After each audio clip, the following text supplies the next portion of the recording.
Hello there, I'm Mike and back again to talk about real estate investment. Mainly for first-time investors, people just entering the market and trying to get up and running with their first purchase, investment property. This video in particular, I'm talking about the 5 mistakes that people should not make if you're going into real estate investment. And look, those of us who have been in it for many years, there's lots of areas you need to be aware of, and there's lots of different mistakes you can make. And it's all about knowledge and studying, going to the seminars, working out your bank finance, etc., all the interest rates regarding all the loans, principal interest. There's lots of things to work out. But this video, I'm just going to talk about the 5 mistakes which I see people make, and 5 areas which you need to stay well clear of. Number 1 is buy a property which is too highly negatively geared. Now, by that I mean, and I'm talking about the Australian market here, by that I mean the cost of holding the property, including the insurance, the mortgage, the maintenance, all the other fees, the land tax, council rates, all the fees associated with owning that property are well higher than the positive revenue coming in. That means the rent. So the costs of holding the property are far greater than the money coming in. And in this day and age in Australia, where real estate prices are quite high, and even though rents have been going up, you can't afford to be too highly negatively geared at this stage. Because if you are, when I first went into the industry, I was very highly negatively geared, but that was many, many years ago. But I was working for myself in the building industry and I was able to sustain it, the extra costs involved. But if you're too highly negatively geared, you'll be just struggling to keep your one property. You won't be able to move on to number 2, 3, 4 properties. You'll tend to get bogged down in the one property because you're not getting that extra revenue over and above. And we'd love to buy positively geared properties because, of course, then you could go out and buy one, every 1 or 2 years if you wanted to. But they're not easy to find. Positively geared properties are obviously highly attractive, but that's my first point. Don't go too highly negatively geared in your first property. Number 2 is don't get caught up in buying your first property, your first investment property in a poorly socio-economic area. I know the properties, they can look attractive. They're obviously much cheaper and much easier to finance, etc. And you might feel more confident with the actual outlay, the budget, the money going out, etc. But in the poorer areas where there are more socio problems and as a private investor, you've got to think about renting your property. And you may think, okay, I'm buying this property much cheaper than I normally would in a better area. However, you will run into possible problems with your tenants, and getting the tenanting or the rental amount that you actually thought you might get could be difficult.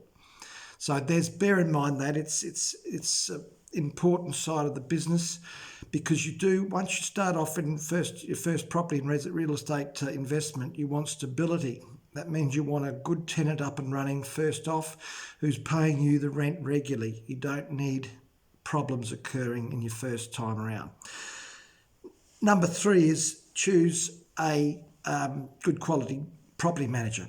So there's another problem which occurs. If you buy a property and you hand it over to a property manager, and that property manager does a poor job, and there's lots of ways you can badly property manage a property, by picking poor tenants, picking tenants who don't pay rent, picking tenants who've had poor references, picking tenants who damage the property. There's lots of areas of concern, and if you make a bad decision on your property manager on your first real estate investment purchase, that could cause major problems for you.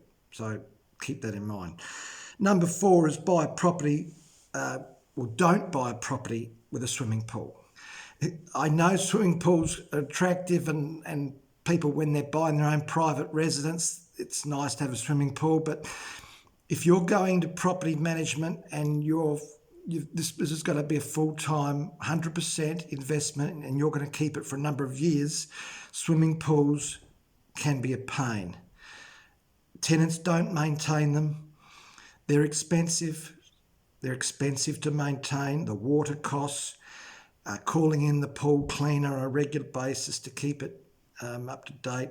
Some tenants don't want a swimming pool, so automatically you cut yourself off from quite a few people who may be interested in renting your property. So there it is. This is my personal, I'm not saying it's for everybody, but personally with me, I tell people to stay away from swimming pools on your first investment. Number 5 is buy a property which is downtrodden and poorly maintained. Getting back to one of my earlier points, I said it's when you're buying your first real estate investment, obviously you want to buy it at the best price, and you can get caught up with buying a cheaper property thinking, oh, this is nice, I've bought a cheaper property and I'll get X number of dollars rent and everything will be sweet. But if you buy that property and it's been poorly maintained and it's visible to you that the property has got maintenance issues, and you go in and you buy it and you put your tenants in there, you can be guaranteed that it'll come back to bite you. The tenants there'll be problems with electricity, there could be plumbing, there can be any number of reasons, holes in the roof, water leaks, it goes on and on. And if you've been aware that this property's cheap but it's got problems, and then you go ahead with it, then expect problems and it'll cost you money. And you'll have problems with your tenants. If you've got major maintenance issues and you're calling tradesmen in and you've got to arrange it all with your tenants, or if you're doing the management yourself, you've got to arrange it if you've got a property agent, he's got to maintain it, he's got to contact your tenants, and it becomes a very tiresome, expensive exercise. So, as I said, buy in a nice area, but buy a property which has been maintained if you want to get off in your real estate adventure. And if you want to do it consistently and be successful at it, keep away from those 5 points I just said. Okay, thank you for listening, and I hope to see you again. Bye.